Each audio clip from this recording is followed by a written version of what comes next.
The nails came out easier than she expected, which was the first thing that told her something was wrong. She would remember that detail later, how a board that should have fought her, that should have shrieked and split after 90 years of Hudson Valley winters, lifted instead with a soft, almost polite give, as if it had been waiting to be asked. Underneath it, not soil, not rot, but a seam of cut stone, square-edged, deliberate, the kind of thing a barn does not grow on its own. That discovery was still 4 months away.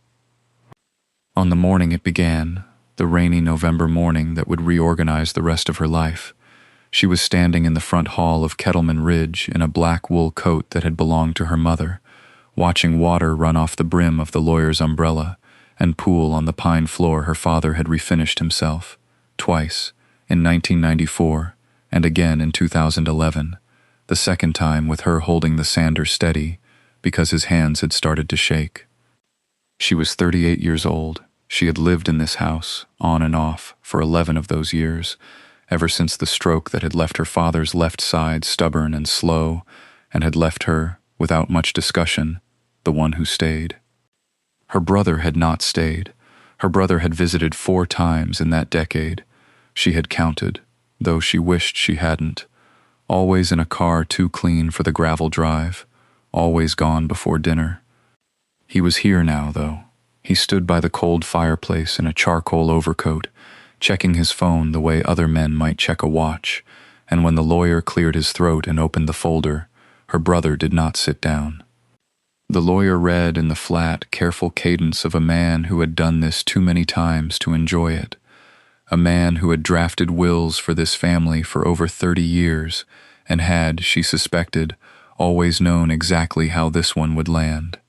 The farmhouse, the furnishings, $2.4 million, give or take, in accounts and holdings, all of it, to the son, to the daughter, the barn, condemned by the county the previous spring, and its contents. The rain ticked against the window glass. Somewhere outside, the barn cat, an animal her father had fed by hand every morning for 6 years, yowled once, as if it too had been listening. Her brother laughed, not loudly, just enough. A barn for the barn cat, he said. Fitting, really. Nobody corrected him. The lawyer's pen did not stop moving across the page, but his jaw tightened in a way she noticed and would think about often in the months to come. She did not cry in that room. She had promised herself, driving over in the dark that morning past frost-stiffened fields, that whatever was in that folder, she would not give her brother the satisfaction of her tears. She kept that promise. She would not keep many others intact after that, not to him, not to the house she'd tended, not to the version of her life she'd expected to inherit. But the barn was still standing, barely. And nobody, least of all her brother, had thought to ask what her father might have hidden in a building he'd spent 40 years walking past without ever once mentioning. The lawyer read the rest of it in the flat, careful voice of a man who had done this 100 times and still hated it a little more each time. The farmhouse, the furnishings, itemized down to the silver service and the grandfather clock in the hall, the stock portfolio, the commercial parcels her father had quietly accumulated over 3 decades of underpaying himself at the hardware store counter. $2.4 million, give or take, all of it flowing in one direction, like water finding the lowest point in a field. She watched her brother's face while the numbers were read. He did not smile. He did not need to. He simply nodded once, the way a man nods when a deal closes on terms he expected all along. The barn, the lawyer continued, and its contents, to be inherited outright by his daughter. That was all. 4 words of description for 40 years, of a building her father had walked past on his way to the tomato rows every summer morning, coffee in hand, never once mentioning what it held. Her brother had already stopped listening by then. He was checking his watch, a habit she recognized from every visit he'd ever made, the way he always seemed to be leaving a room before he'd fully entered it. 5 visits in 11 years. She had counted once, in a low moment, and had been ashamed of herself for counting, and had done it anyway. Outside, the rain thickened into something with weight to it, drumming on the lawyer's window in a rhythm that made the room feel smaller. She thought of her father's hands, cracked, permanently stained with linseed oil and rust, hands that had never once been soft in all the years she'd washed dishes beside him after his stroke, guiding a fork slowly back to his mouth while he relearned how to hold it. Those hands had built shelving in that barn, had strung wire for tools that no longer existed, had, she was only now beginning to understand, possibly done other things in that barn that no one, not her, not her brother, not even the lawyer with his 30 years of files, had ever been told about. She signed where she was told to sign. Her brother signed where he was told to sign, already reaching for his coat before the pen left the page. Neither of them spoke to the other on the way out. He got into a car the color of wet slate and pulled away first, tires hissing on the gravel, gone before she'd even found her keys. She stood a moment longer under the office awning, watching the rain fall against the lawyer's dark windows, and thought, 40 years. 40 years he walked past that barn. She did not yet know how long she would spend, in the months ahead, learning exactly why. The village of her childhood had not changed in the way that mattered, which was to say, it had changed entirely underneath a surface that looked the same. She rented a room above the hardware store on Route 9, the same hardware store her father had sold in 1998 to a man named Osric Fell, who now let her stay there for $400 a month because he remembered her bringing him coffee as a girl. The room had a hot plate, a window that stuck, and a view of the feed store's tin roof. She told herself it was temporary. She told herself a great many things that November. 6 days after the reading, she drove past the farmhouse and saw a moving truck backed up to the porch, its ramp down, 2 men in canvas gloves carrying out the sideboard her great-grandmother had brought from Kingston in 1931. She did not stop the car. She did not trust herself to. By the second week of December, the estate sale listing had gone up online. Fine estate furnishings, Dutchess County, with photographs of the dining table, the highboy, the cherry writing desk she had refinished herself 2 winters ago while her father slept in the next room, oxygen machine ticking like a slow clock. The listing did not mention who had made it new again. Why would it? Nothing in an auction house cares who tightened the joints. She did not go to the sale. She heard, second-hand, from Osric Fell, that the sideboard alone had brought $11,000, and that her brother had stood in the corner of the tent in a gray overcoat, arms folded, watching strangers carry their childhood out into the cold.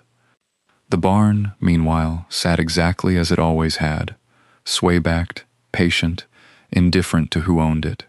The county notice was still nailed to the door when she first let herself in with the key her father had kept on a nail by the kitchen door for 30 years. Structurally unsound, entry prohibited, the paper read, gone soft and gray with weather. She read it twice. Then she went inside anyway, because it was hers, and because there was no one left to tell her not to. Inside, the smell hit her first, hay dust and old motor oil, and beneath that something mineral, damp like a creek bed. Rain had gotten into the northeast corner where the roof line had failed years ago. A whole section of loft flooring had come down in a slump of gray boards. Pigeons had colonized the rafters. A pair of her father's coveralls still hung on a nail by the workbench, stiff with dust, shoulders slightly bowed as if a man had only just stepped out of them. She stood in the wet, gray light a long time before she picked up the first board. It would take her 4 months to understand what she had actually been handed.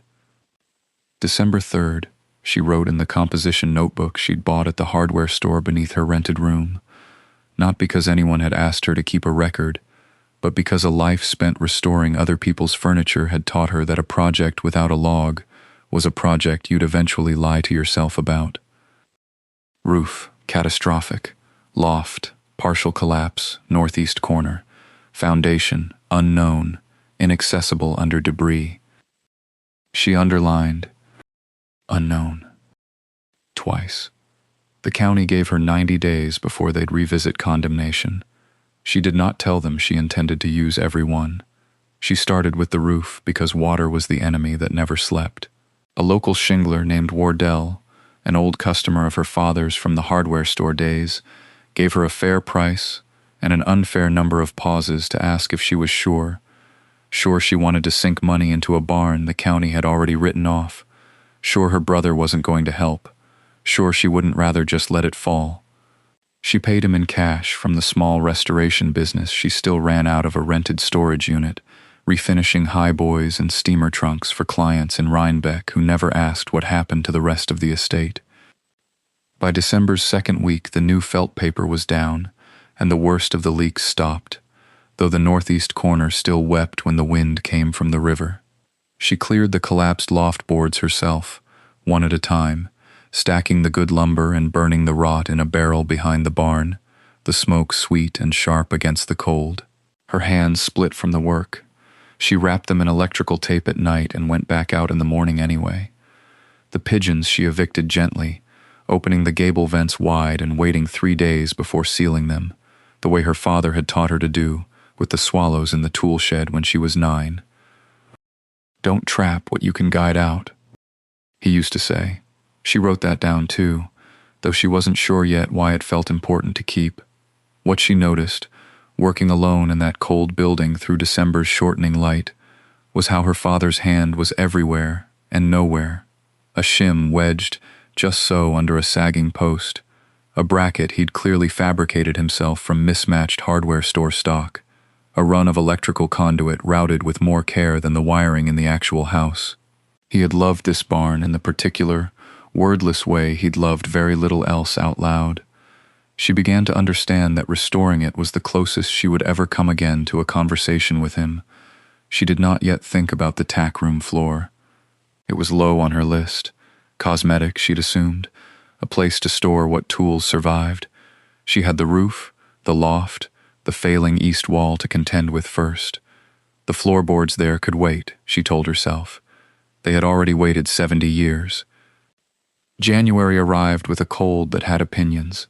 It came off the ridge in flat gray sheets and found every gap she hadn't yet caulked, and some mornings the water in her thermos had a skin of ice by the time she climbed the porch steps of the rented room above the hardware store and let herself back into her own small, borrowed life.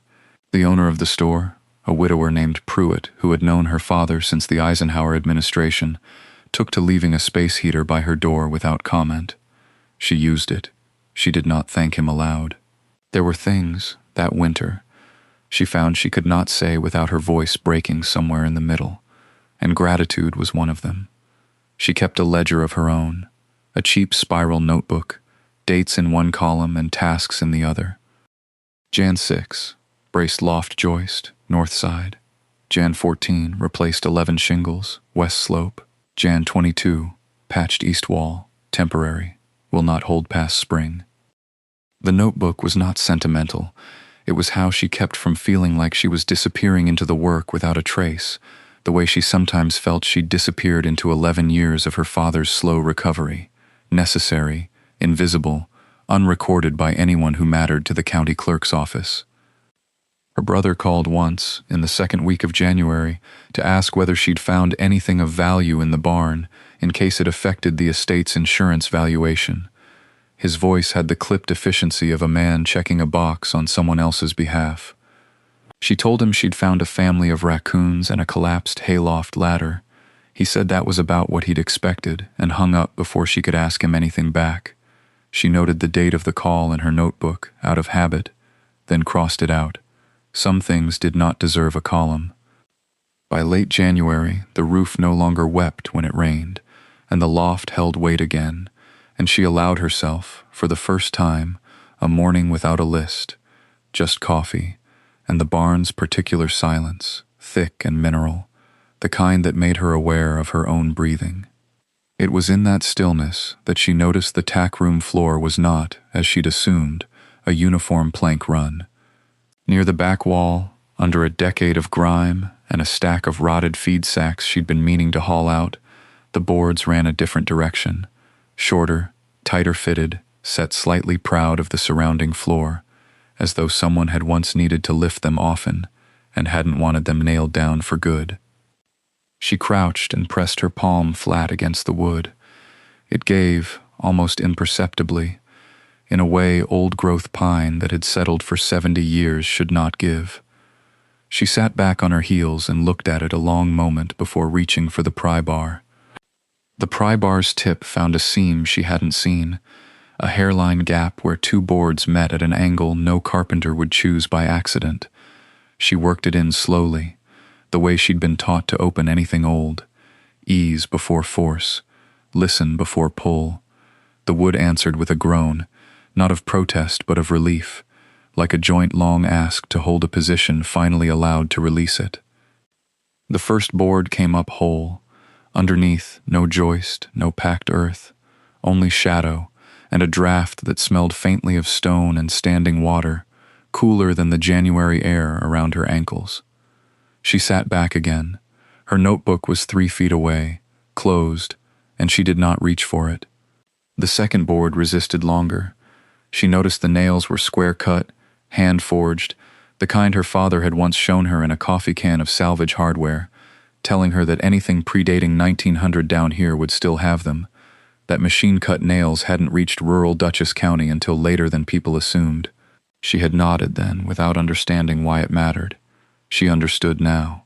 Someone had built this section of floor to be lifted, and lifted by hand, long before her father's father had owned this land. By the third board, she could see an edge, fieldstone, mortared, curving downward into dark. Not a crawl space, a stair. She stopped working and simply looked at it for a while, the pry bar loose in her hand, the barn's mineral silence pressing in around her the way it had all morning, except now it seemed to be waiting on something instead of merely holding still. Outside, wind moved through the bare locust trees at the property line, a dry, papery sound, and somewhere down the hill a car passed on the county road without slowing. She thought of her father's hands, the calluses worn into a shape specific to a hardware man who'd also laid stone on weekends for the pleasure of it. She thought of the ledger books he'd kept in the store office, the ones she used to leaf through as a girl while waiting for him to close up, columns of numbers that meant nothing to her then. She thought of nothing in particular after that, only the cold coming up out of the opening at her knees, patient, mineral, old. She lit the kerosene lamp she'd been using since the barn's wiring was condemned along with everything else, and she did not call anyone, not the lawyer, not a contractor. There was no one, in that moment, whose curiosity she trusted more than her own. She set one boot on the first stone step. It held. Behind her, the tack room door stood open to the gray field beyond, and for a moment she almost looked back at it, the way a person looks back at a shoreline before swimming out past where they can still touch bottom. Then she didn't. She went down. The steps were narrower than the trapdoor had promised, cut from fieldstone worn smooth in the center by feet that had climbed them long before hers. 4 steps, she counted. Then a 5th, shallower, as if the builder had run out of room and made do. The lamp threw a wobbling circle of light no wider than a bushel basket, and she kept it low, kept it steady, the way her father had taught her to carry a flame in a place with old timber overhead. The air changed halfway down. It went from barn cold to earth cold, a different animal entirely, like a root cellar that had never once held rot. She reached the bottom and stood still. The cellar was small, perhaps 8 feet by 10, she guessed, though she would measure it properly later, because that was the kind of thing she did now, measured things instead of marveling at them, or tried to. The walls were fieldstone too, laid in courses so tight she could not have slid a fingernail between them, the mortar joints thin and precise. Whoever had built this had not been in a hurry. Whoever had built this had cared what it looked like when no one else would ever see it. She thought again of her great-grandfather, a name she knew only from the family Bible and one photograph, a man in suspenders standing beside a stone wall with the particular satisfaction of someone who had made something that would outlast him. She had never known if the stories about him were true, that he'd distrusted banks after 1929, that he'd kept his savings close, that he'd built things with his own 2 hands rather than sign them over to men in offices. She had always assumed that was family myth, the kind every old house grows like moss.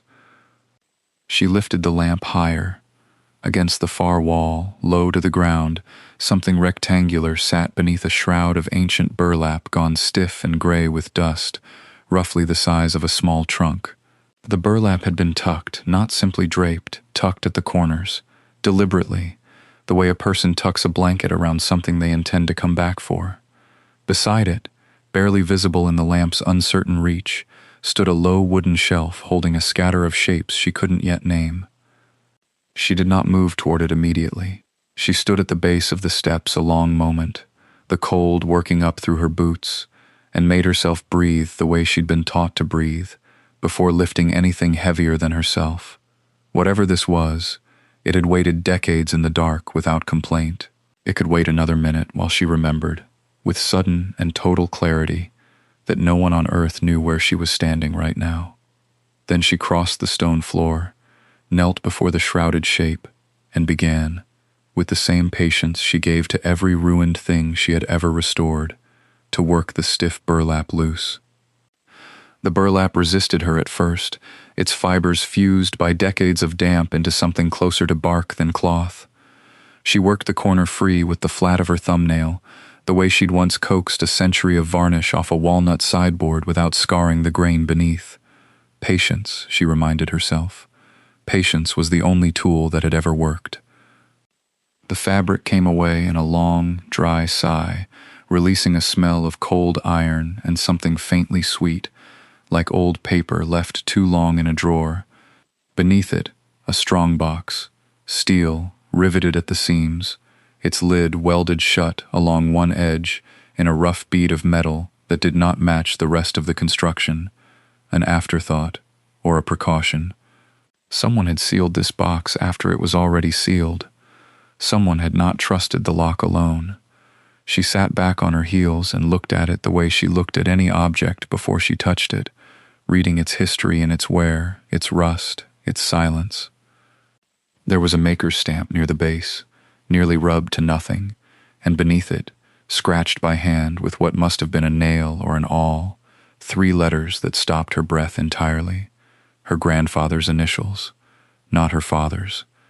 Her grandfather's, the man who had supposedly built this cellar in the 30s and then said almost nothing about it for the rest of his life, according to the handful of stories her father had ever repeated at the supper table, always with the same faraway look, always cut short before they went anywhere.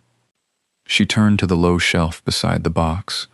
The shapes she hadn't been able to name resolved themselves under the lamp into a stack of small canvas sacks, mouths cinched with twine gone brittle as straw, and beside them a single leather-bound book, swollen with damp at its spine but otherwise whole. She did not touch the sacks yet. She touched the book. The leather was cracked along the fold, the color of a saddle left out in weather for years. She opened it a half-inch, no more, and in the lamp's thin light saw handwriting she knew instantly, without needing to search for a signature. Small, upright, economical. The handwriting of a man who had spent 40 years writing receipts and hardware orders in the back room of a store on Route 9. Her father's hand. She closed the book again, carefully, the way she'd close a door on a room she wasn't ready to enter yet. Above her, through the tack room's broken floor, the wind found some new gap in the barn's siding and worked it, a long, low note that sounded almost human. She looked up at the square of gray daylight far above, then back down at the box, the sacks, the ledger resting cold and patient in her lap. She had come down here looking for the source of a draft. She understood now, kneeling in her grandfather's buried room with her father's handwriting in her hands, that she had found something else entirely, and that whatever it was, it had been waiting for her specifically, for longer than she had been alive. She did not open it again that night. She told herself this was caution, that the light was failing, that her hands had gone stiff from cold, that a discovery this old deserved better than a headlamp and a half hour before dark. All of that was true. None of it was the real reason. The real reason was simpler and harder to say out loud, even to herself, kneeling alone in a hole in the ground. She was afraid of what her father might have written down here, in a room he'd never once mentioned in 11 years of suppers and silences and slow afternoons on the porch. She climbed out the way she'd come in, hauling herself up through the trapdoor with her forearms burning, and stood a long moment in the tack room, breathing barn dust and rain smell, letting her eyes adjust to the ordinary gray light of late afternoon. Then she went back down for the box. It took 4 trips. The gold sacks first, heavier than she expected, the canvas soft and rotten at the folds so that she carried each one cradled against her chest like something that might break. Then the silver, wrapped in what turned out to be an old feed store apron, the bars clinking dully against each other with a sound like something trying to speak. Then the strong box itself, which she could not lift and had to drag, its steel corners scraping twin grooves into the dirt floor of the cellar that she suspected would still be there in another 80 years. Last, the ledger, which she carried up separately, in both hands, the way a person carries something that might still be alive. She laid it all out on the workbench her father had built sometime in the Eisenhower administration, under the one bare bulb that still worked in the barn's rafters, and she looked at it the way she might look at a stranger who had arrived at her door claiming to be family. Outside, the wind had shifted west, and with it came the smell of more rain, the particular mineral sharpness of a Hudson Valley evening in early March, cold ground exhaling into cold air. She should have been thinking about the money. Later she would understand that almost no one, hearing this story, believed that part, that she stood in front of a small fortune in gold and silver and thought instead about her father's handwriting and what he might have needed a locked room and a 15-year silence to say. She wiped her palms on her jeans, pulled the workbench stool close, and opened the ledger to its first page. The date at the top, written in blue ballpoint gone slightly brown with age, was one she recognized immediately. It was the year her brother had graduated from business school.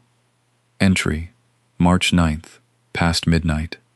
The first line read, R. Advance against spring inventory, $4,000. To be repaid by June. She recognized her father's hand instantly. The same square, deliberate print he had used on shop invoices for 40 years. The same way he crossed his sevens with a small horizontal stroke. A habit from a machinist he'd apprenticed under before she was born. Beneath the first entry was a second, dated 4 months later. Then a third. By the bottom of the page, the numbers had climbed past 30,000, and none of them were crossed out. None marked repaid.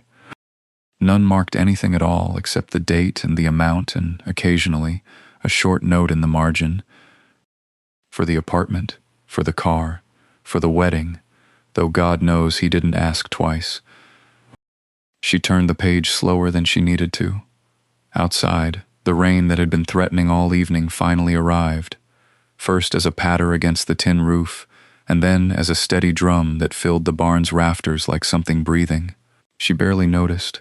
The ledger went on, page after page in the same brown-blue ink, the same careful hand, spanning years she remembered as ordinary, Christmas dinners, a birthday she'd missed because she'd been driving her father to a cardiology appointment in Poughkeepsie.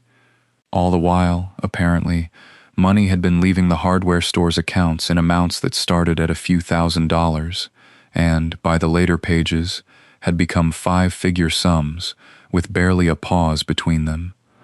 She did the arithmetic in her head before she trusted herself to do it on paper, and when she finally wrote the running total in the margin of a scrap receipt, she sat very still for a long moment, listening to the rain, not quite believing the number she'd produced. $380,000. 15 years of it, in her father's own hand, in a room he had sealed with square nails and never mentioned to a living soul. She thought of the will reading, the flat afternoon light through rain-streaked windows, the lawyer's careful voice, her brother's mouth curling around the word barn cat, like he'd rehearsed it in the car. She thought of the farmhouse, already stripped of its furniture, already listed with a real estate agent who used words like turnkey and motivated seller. She thought about 11 years of a bedpan schedule and physical therapy exercises, and the particular sound her father's cane made on the kitchen tile at 2 in the morning, and how none of it had ever once been mentioned in a ledger, because none of it had a price. Somewhere near the ledger's final third, tucked between 2 pages that had gone slightly soft with damp, something pale caught the bulb's light. An envelope, sealed, her name written across the front in the same familiar, careful hand. She did not open it yet. She set the ledger down on the fieldstone shelf her great-grandfather had built for exactly this purpose, though he could not have known it, and wiped her hands on her jeans as if that would help. The cellar smelled of wet clay and rusted metal and something faintly mineral, like a well long-capped.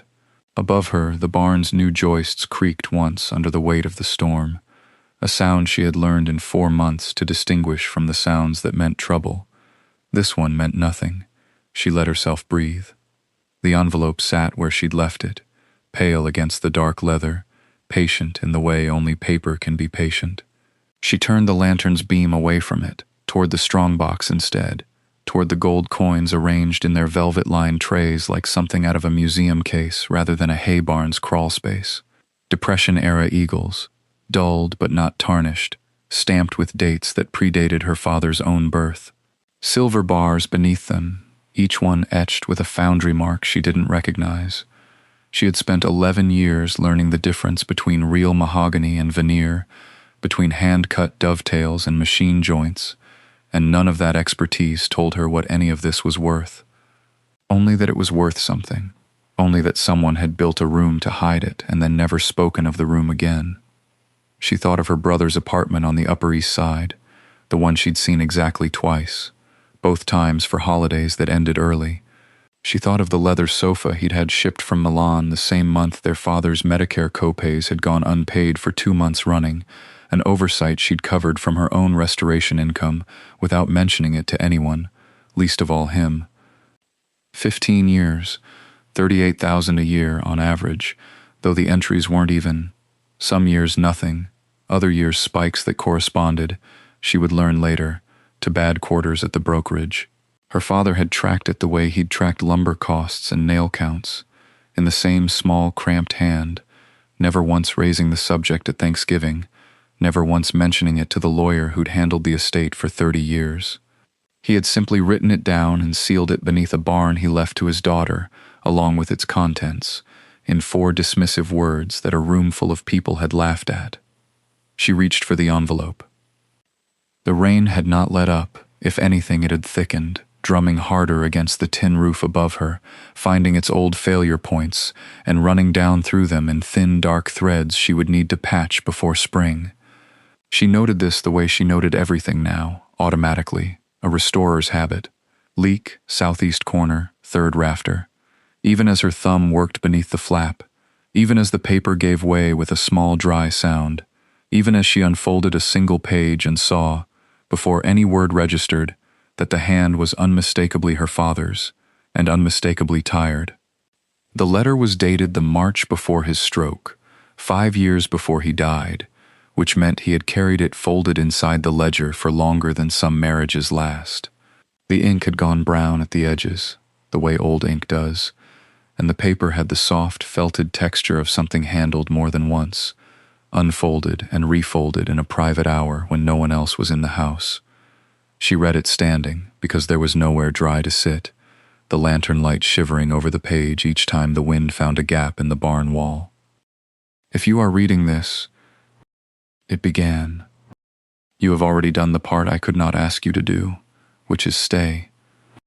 She stopped there. She made herself breathe before continuing, the way she'd been taught to breathe before setting a difficult joint, the way that kept a hand steady when steadiness mattered more than speed. He wrote that he had watched her, over 11 years, fix the porch step no one else noticed was loose, replace the flashing above the kitchen window before it ever leaked, sand and ray-glue the drawer of his workbench that had stuck since 1988.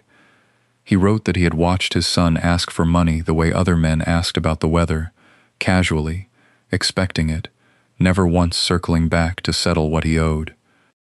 "I could have called it out at the table," he wrote. I could have made it a scene. I was never a man for scenes. I made a record instead, the way I made records of everything, and I decided the barn would hold what the house never could, the truth, and something to build on. The last lines were the ones that undid her. The barn and its contents, that was the whole of it, and I meant every word. You are the only one who ever fixed something instead of asking for it. This is yours because you earned it.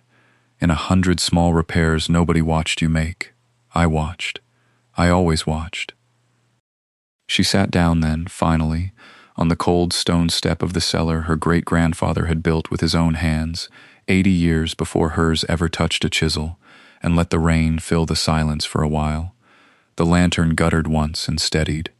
Somewhere above her, water found the gap at the third rafter and kept coming, patient as everything in this family seemed to be, patient as she herself had become without noticing.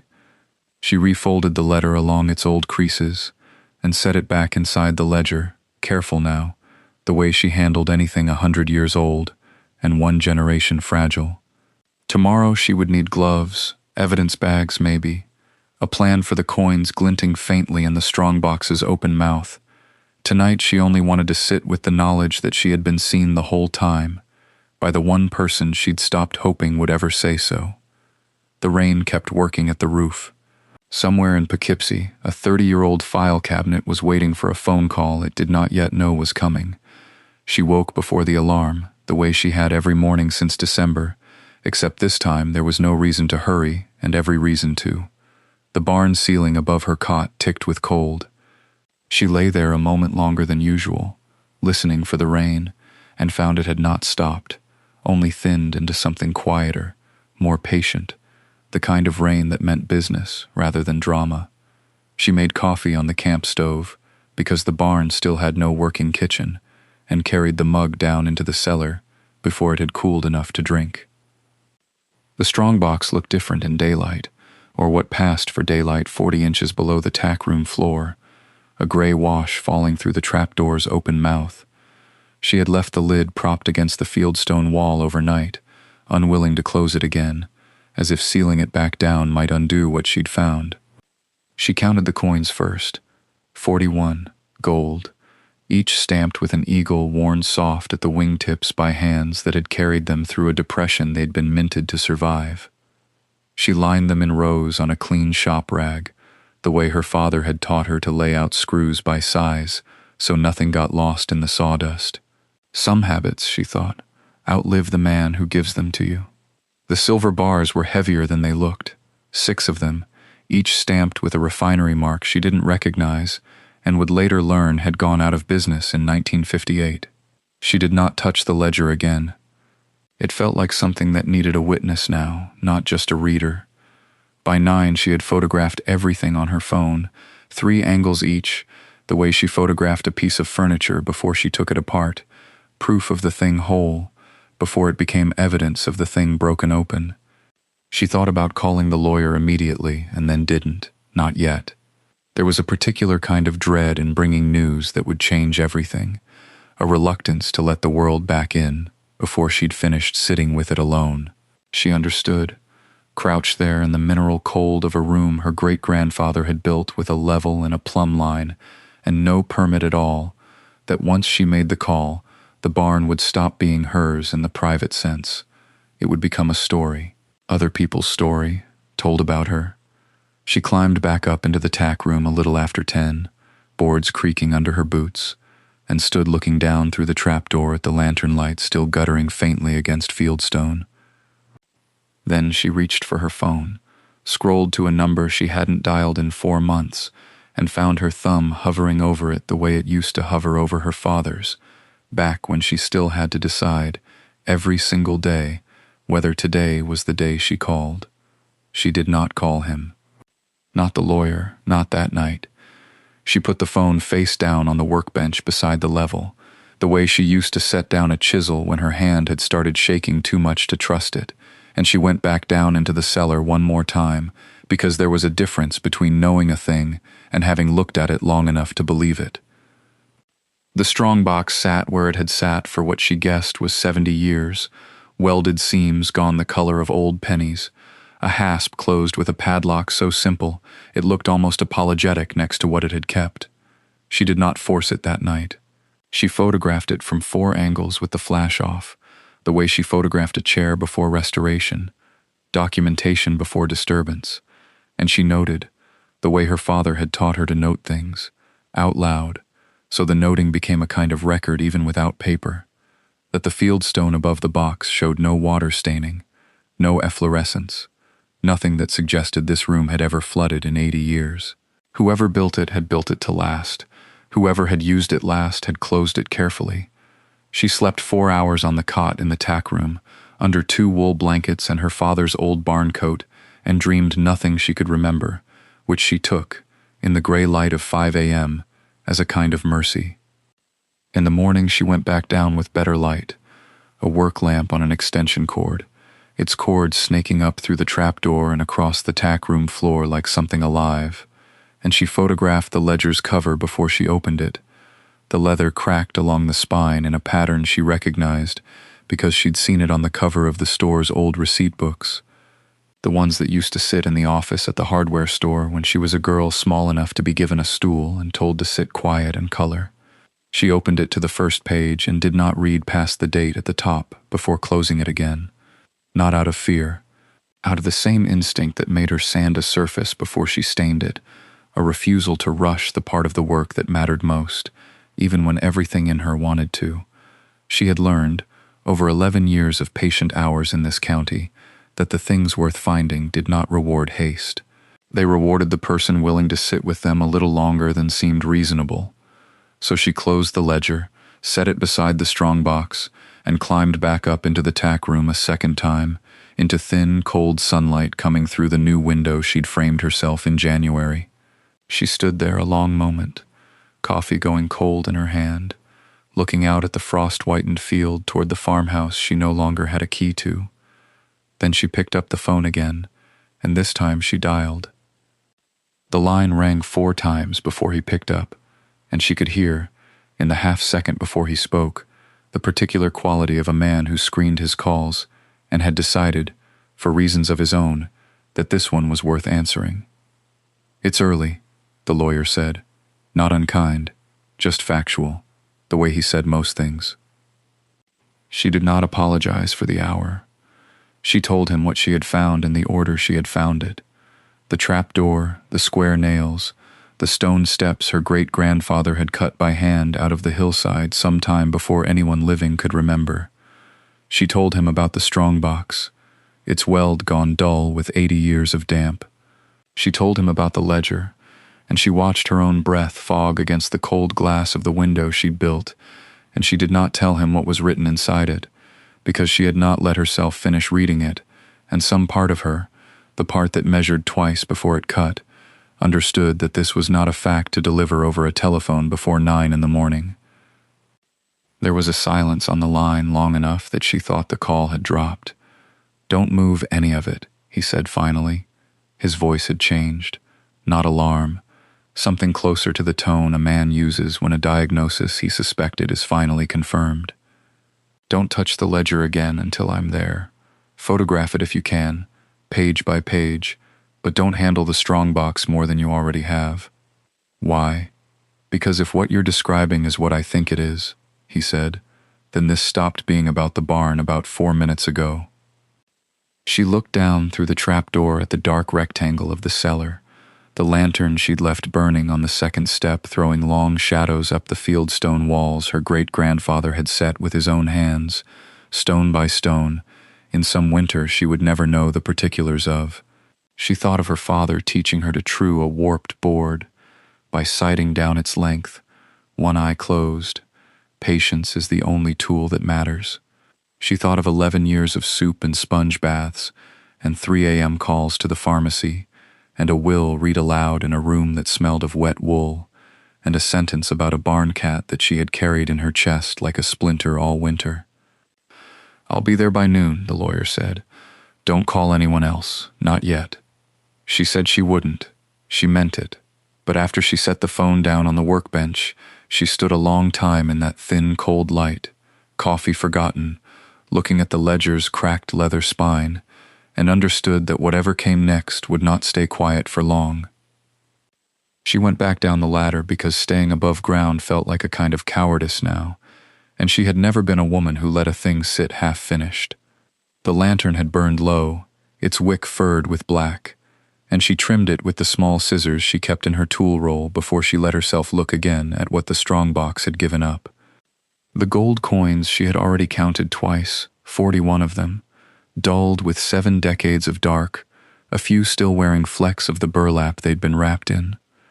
The silver bars were heavier than she expected, cold enough to sting her palm, stamped with a refiner's mark she didn't recognize and would later learn had gone out of business in 1936. But it was the ledger that kept pulling her hand back, the way a bad tooth pulls the tongue. She opened it again under the lantern, careful with the spine, the way she'd handle a veneer about to lift. The entries ran in her father's hand, small and upright, the same hand that had signed her school report cards and, later, the same hand gone tremorous after the stroke, learning again how to hold a pen. Here it was steady, dates in a column on the left, amounts on the right, growing year over year like a weed nobody pulled, notations in between, dry as a hardware invoice. Loan to R, unsecured, loan to R, against Q3 receipts, loan to R, not repaid, see prior. She did not let herself do the arithmetic yet. That felt like a door she should walk through slowly, in daylight, with the lawyer beside her and not alone in a cellar with a dying lantern. Instead, she turned to the letter again, though she had already read it twice, because some sentences needed a third pass before the ear believed what the eye had seen. She was the only one who ever fixed anything instead of asking for it. She traced the words with one finger, not touching the ink, the way he'd taught her to check a joint without pressing hard enough to loosen it. Outside, the wind had picked up, working at the barn's east wall with a low, persistent moan, the same wall she'd shimmed and braced through January with her own numb hands. It sounded for a moment like something trying to get in, or like something that had been in all along, waiting on her to notice. She thought of her brother's voice in that rain-streaked office. A barn for the barn cat. She thought of the farmhouse, already stripped of its furniture, already listed with a broker's sign staked in the frost-hard lawn like a flag planted on ground he believed was his by right. She closed the ledger, set it beside the strongbox, and climbed back up into the tack room where the gray morning light was just beginning to find the cracks between the boards. Noon was still hours away. She did not know yet how loud this silence was about to get. She sat at the kitchen table in the rented room above the hardware store that afternoon, with the ledger closed in front of her, unwilling to open it again until she had eaten something, until her hands had stopped their fine tremor. The radiator ticked. Below, through the floorboards, she could hear the register drawer sliding open and shut, a customer asking about pipe fittings, the ordinary commerce of a village that had no idea what she was carrying in her canvas bag. She had not called the lawyer yet. She told herself it was because she needed to be sure. That was true, but it was not the whole truth. The whole truth was that once she made the call, the thing would stop being hers alone, hers and her father's, a secret held between two people, one living and one 3 months in the ground. The moment she dialed that Poughkeepsie number, it would become evidence, exhibit. Something read aloud in a room with fluorescent lights while men in good coats objected. She opened the ledger anyway, because that was who she was. The entries ran in her father's small, upright hand, the same hand that had signed her school permission slips and labeled paint cans in the barn with masking tape. March 1998, $4,000 R, short-term hardware Xed. November 2003, $12,500 R, no note. August 2009, $31,000 R, last time, he says. The dates marched forward like a slow flood rising up a wall, each entry a little higher than the last, none of them ever marked. Repaid. She found herself doing arithmetic in the margins of her mind, the way she used to measure a warped board twice before cutting it once. The number at the bottom, totaled in her father's own hand in a column she almost missed because it was pressed so lightly into the page, made her set the pen down she hadn't realized she'd picked up. $380,000, 15 years. She thought of the hardware store her father had run for 4 decades, the one whose name was still on the awning 2 doors down from where she now rented a room. The coincidence struck her only now, dimly, distantly, like a bell rung in another building. She thought of the years he'd told her, mildly, almost cheerfully, that the business was tight, that a shipment of storm windows would have to wait until spring. She had believed him. She had clipped coupons for his grocery list without ever once asking why a man who owned his building free and clear was watching his margins so closely. She had not known where the money was going. She looked up at the water-stained ceiling of the rented room, at the crack running from the light fixture toward the window like a fault line waiting on the right kind of pressure. Somewhere across the river, in an office with a brass nameplate and 30 years of her family's paperwork in locked drawers, a man who had never once looked away from her was about to have his afternoon interrupted by a phone call he did not yet know he was waiting for. She did not call that afternoon. She told herself it was the hour, 3:30, the light already thinning toward an early dusk, but the truth was smaller and more embarrassing than that. She was afraid of what would happen to the ledger once it left her hands. As long as it sat on the workbench, wrapped in the same oilcloth she'd found it in, it belonged only to her and to the man who had written it. The moment she carried it across the river, it would become evidence. It would become a claim. It would become something argued over by people in suits who had never once climbed down into a cellar, dug by a man dead 60 years to keep it dry. She spent that evening reading it again by the light of a single bulb, the strong box open beside her, the coins arranged in stacks she kept rearranging without meaning to, by date, then by mint, then by nothing at all, just the need to touch something solid while her mind worked through numbers that refused to sit still. 15 years, 14 entries a year, some months too. The dates matched, she realized with a small cold lurch, the years her brother had described as building the business in Manhattan, the years he'd sent a card at Christmas and nothing else. She found herself doing arithmetic she didn't want to finish, and finishing it anyway. She thought of her father's hands, thick-knuckled from decades of turning wrenches and laying stone, writing these entries in a hand that grew smaller and tighter as the years went on, as though he were trying to take up less space on the page the longer the debt went unspoken. He had never asked their forgiveness for hiding it. He had simply kept the ledger and kept the barn standing and waited. For what? She still didn't fully understand. For her to be patient long enough to find it. For time to do the work he no longer had the strength for. By midnight the rain had returned, tapping against the window of the rented room in a rhythm she'd come to know too well, and she lay awake listening to it, and to the small, dry sound of the letter's paper as she turned it over once more in the dark, though she already had every line of it memorized. She was the only one who ever fixed anything instead of asking for it. In the morning she dressed carefully, chose the older of her 2 good coats, and walked the 4 blocks to the payphone outside the diner, because the number she needed was not saved in any phone she owned. It was written, in her own hand, on the back of a business card from a Poughkeepsie law office, 30 years worn soft at the corners. The card had softened with handling, its corners gone the color of weak tea, but the number still read clearly enough, and she fed the coins into the slot with the same care she gave to setting a dovetail. No wasted motion, no second guessing. The receptionist who answered did not recognize her voice at first.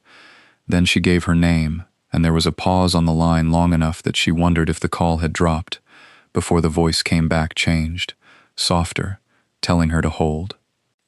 The lawyer picked up himself. He always did, for her. She did not tell him everything, not yet. Not over a payphone with the rain running down the diner's plate glass window 6 feet away and a line forming behind her for the register. She told him only that she had found something in the barn that concerned her father's estate, something written in his hand, something old. She told him there was a ledger. She heard him exhale slowly, the way a man exhales when a suspicion he has carried politely for years is finally given permission to become a fact. "Bring it to the office," he said. "Bring all of it. Don't call anyone else first." She understood, without his needing to explain it, why that instruction mattered. Walking back to the hardware store that morning, she found herself cataloging the ordinary things of the village, the way she'd once cataloged the barn's failures: the bakery's fogged window, the postmaster unlocking his door, a dog asleep under the awning of the feed store, as if committing an unremarkable Tuesday to memory before it became the last one of its kind.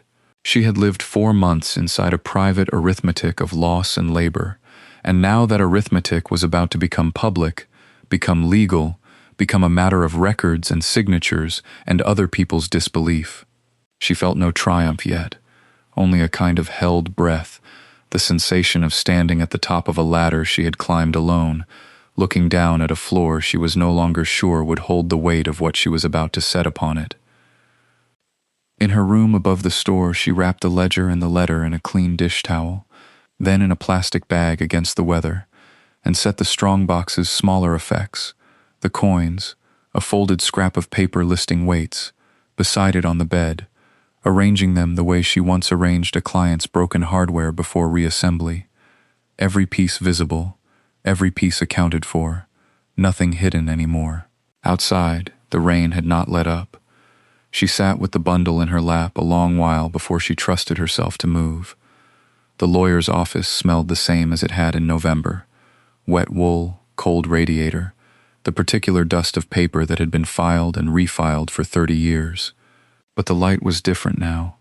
March came through the tall windows the color of skim milk, thin and unconvinced of its own warmth, and it fell across the desk where she set the bundle down like something that might still, even now, dissolve under scrutiny. He did not touch it right away. He put on his glasses, the same half-moon pair, and looked at her over them the way he had looked at her father across that same desk for 3 decades. "Tell me again where you found the trapdoor," he said, not because he doubted her, because he wanted it in the right order for what would come after. She told him. The tack room, the third board from the wall, the give beneath her boot heel that had felt wrong in a way 4 months of rotted lumber had taught her to recognize. He nodded, writing nothing, listening the way men of his generation listened when they intended to remember every word without needing to. Then he opened the ledger. She watched his face instead of the pages. She had already memorized the pages. She wanted, instead, to know what a stranger's belief looked like arriving, because she had waited a long time to see it on anyone. His face did not change quickly. He turned the first several leaves, the way a man turns the leaves of something he suspects of being ordinary, still bracing for a reasonable explanation to surface and flatten the whole thing back into paperwork. But somewhere past the 3rd year of entries, his thumb slowed. He went back a page, then forward again. "I kept the store's disbursement records," he said quietly, mostly to himself, "for the insurance dispute in '91. I still have them in the vault downstairs." He looked up at her. "These will match. I would bet the firm on it." Outside, a truck downshifted on the wet street, its engine dragging up through the floor of the old building, and neither of them spoke until the sound had passed. She realized she had been holding the towel-wrapped bundle in her lap the entire drive over, as though it might need protecting from the cold, and only now did she let herself set it fully on the desk, releasing her hands from it 1 finger at a time. "If these figures hold," he said, "this isn't a family disagreement anymore." He closed the ledger, carefully, the way he might close a door he did not intend to open again without a reason. Then he reached for the telephone on his desk, and did not dial it yet. His hand rested on the receiver a long moment before he lifted it, and when he finally spoke, it was not to her but into the phone, in the flat, procedural register she recognized from the reading of the will itself, a voice built for record-keeping, not for feeling. "This is a call regarding the estate of—" He gave the full name, formally, the way he had given it in November, and something in her chest tightened at the sound of it in this small, dry room. He asked for a colleague, A forensic accountant he said he had used twice before in probate disputes, and left a message requesting an appointment at the earliest availability, this week if possible. He did not raise his voice. He did not need to. When he set the phone down, he folded his hands over the closed ledger as if to keep it from opening on its own. "I want to be careful here," he said. "Careful for your sake, as much as his. If I am wrong about what these numbers show, I would rather find that out quietly, in this office, than anywhere else." She nodded. She did not trust her voice yet. He asked her, then, for the letter, not the ledger, the letter tucked inside it, the one addressed to her alone, and read it again, slower this time, his glasses pushed up onto his forehead so that he held the page close, the way a man reads something he suspects he will need to remember precisely. When he finished, he did not comment on the sentiment in it. He commented on the ink. "Same hand as the ledger," he said. "Same pen, I'd guess, from the pressure, written close together in time."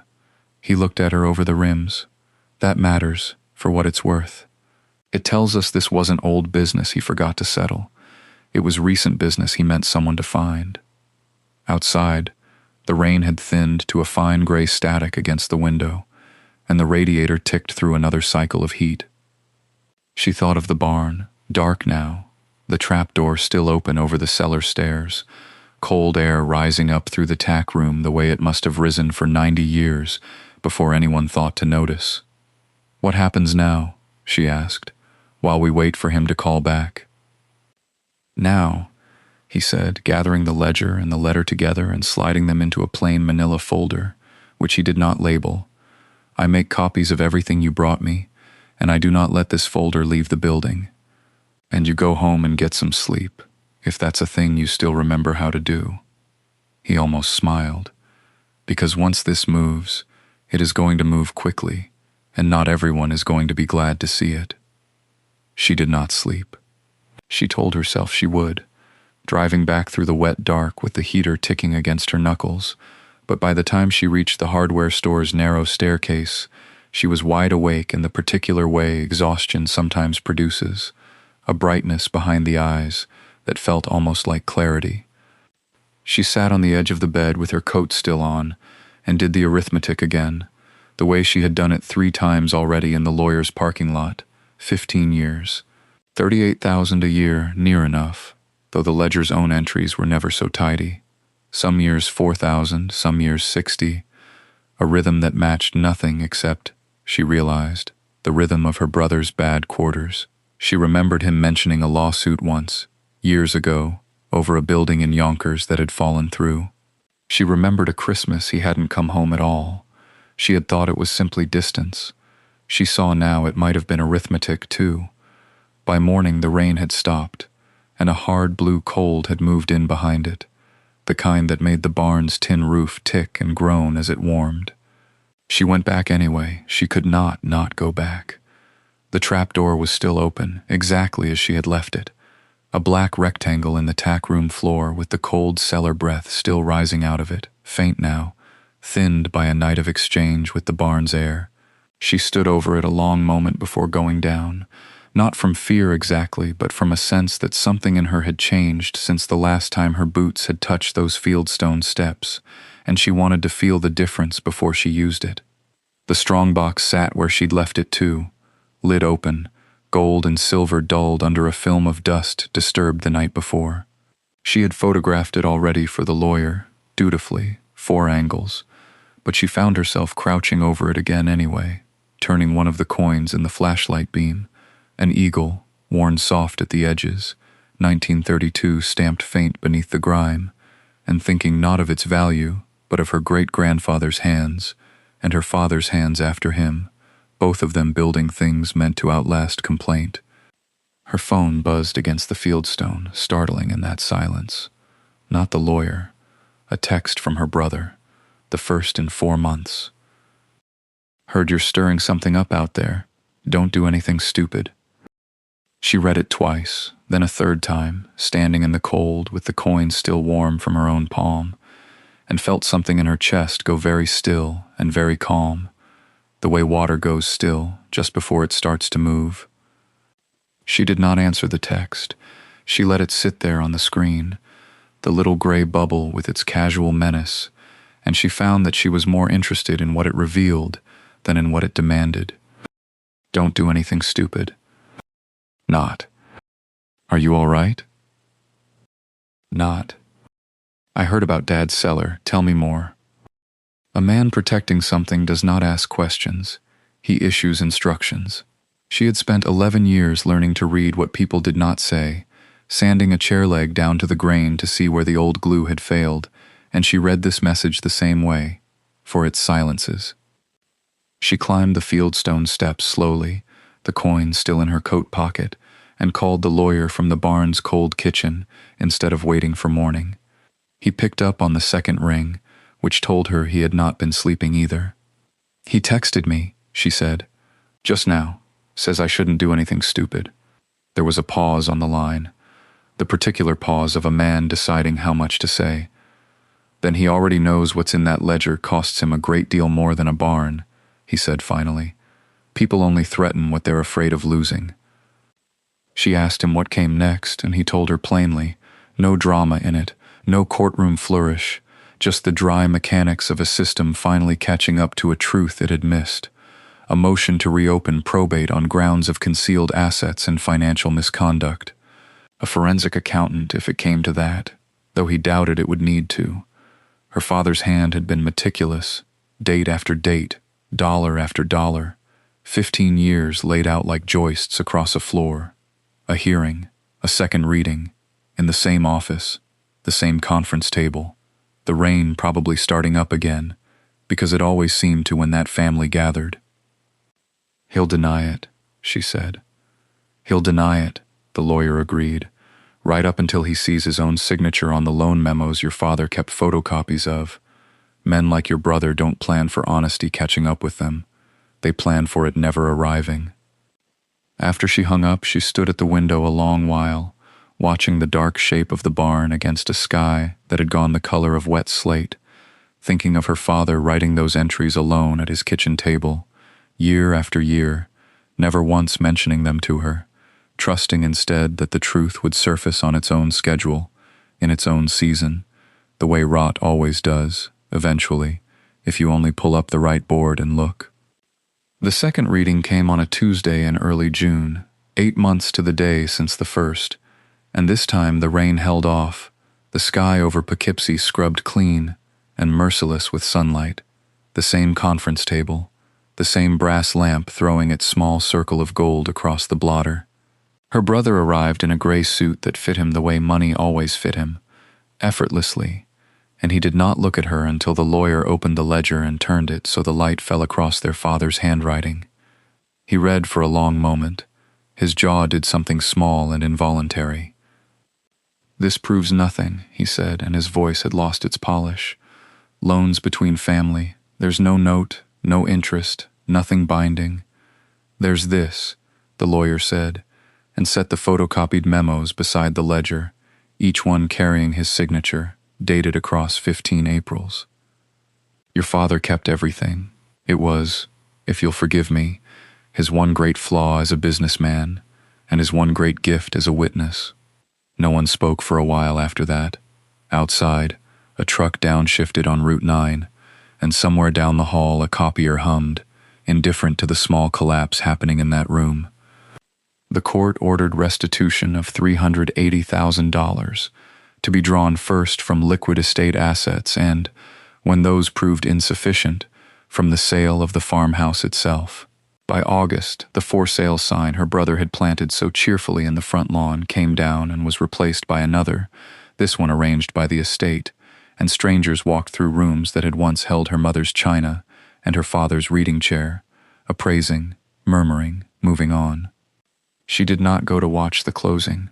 She was in the barn that day, sanding a workbench her great-grandfather had built, the same one that had stood over the cellar for 90 years without anyone thinking to ask what silence it was keeping. The restoration took the better part of a year, new sills, a rebuilt hayloft, wiring run clean and legal through walls that no longer smelled of rot, but of cut pine and linseed oil. She kept the tackroom's floor unfinished in one corner, the trapdoor visible, because some things deserve to be looked at rather than covered over. On the workbench, where her father once kept his father's tools, she set a single silver coin, not spent, not sold, just there, catching the light through the new window each morning. People who passed through, customers, eventually, for the furniture she began to build and sell, would ask about it, and she would tell them only that it had belonged to her family a long time. She never explained further. Some inheritances are not meant to be spoken. They are meant to be kept, polished occasionally, and understood only by the